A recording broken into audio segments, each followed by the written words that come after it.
Honorable Dr. Roosevelt Skerrit, Prime Minister and Minister for Finance, Honorable Johnson Drygo, Minister for Agriculture and Fisheries, other ministers of government, permanent secretaries and other government officials, contractors and their representatives, members of the media, good morning to all.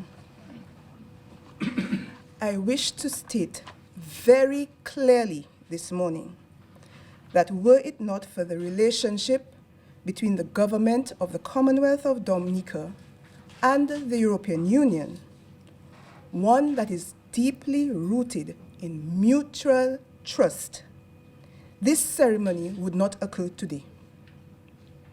The partnership we have with the European Union for the economic and social development of the Commonwealth of Dominica is critical and should not be underestimated. It has taken much time, negotiation, understanding and support, as well as very long, grueling hours by those directly involved to achieve this milestone. The journey of the banana accompanying measures, especially the component geared towards the improvement of physical infrastructure, has been a huge challenge. However, the signature of the works contracts here today for the rehabilitation of feeder roads, as well as that for the improvement to access to the Londonderry tissue culture weaning and hardening facility, marks the start of another phase of the journey. It is important to note that the successful and timely completion of the implementation of the contracts on the ground is definitely not the end. The underlying reason we have persevered, despite everything, is that we firmly believe that the dedicated Dominican farmers need the feeder roads. We know that if the raise or death of the BAM program is to be realized, that is, agricultural production and exports are to increase, the roads which serve the major agricultural belts must be repaired. But roads on their own mean very little. We must produce those agricultural commodities which the consumers want at market acceptable standards, in sufficient quantities, at the right price, on a regular basis, if we are to see the full impact of this huge investment. We must encourage and support in a tangible way the youth in agriculture.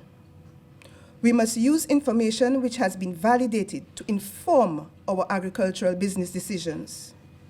We must adhere to quality standards and use appropriate technology and innovation with a truly entrepreneurial spirit.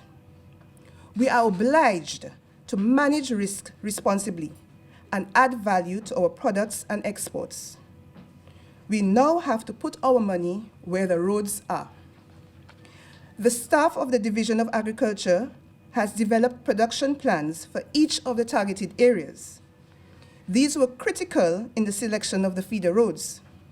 This was not an academic exercise. It is absolutely necessary to execute the plans if we are to realize the impact of the BAM interventions. 10 feeder roads will be rehabilitated from 4 out of the 7 agricultural regions. 3 in the eastern, 3 in the western, 3 in the northeastern, and 1 in the northern agricultural districts. This journey began as far back as 2007, when under the EU-funded 9th EDF Road Improvement Program, there was a road inventory and condition survey by which existing road conditions for main, secondary, feeder, and urban roads were assessed. The data revealed that at that time, of the approximately 338.5 kilometers of feeder roads which existed, only about 7% was in a fair to good condition. This guided the millions of dollars which government has invested in the feeder roads so far. As a consequence of this survey, the government set out in its 10-year road sector program for 2010-2020 a very ambitious target for feeder roads. This was premised on the expectation that the roads to be rehabilitated under BAM would have been completed by 2015. But none of us expected Tropical Storm Erica, which significantly impacted many of our feeder roads. Understandably, the targets set by the Ministry of Public Works and Ports will have to be reviewed. Again, given the close relationship with the European Union, approval was granted to increase the allocation for the feeder roads post-Tropical Storm Erica by over 50% of the original sum. And so today, we have contracts worth in excess of 20 million Eastern Caribbean dollars for approximately 60 kilometers of feeder roads to be signed by the contractors here with us today. The complete team has now been mobilized.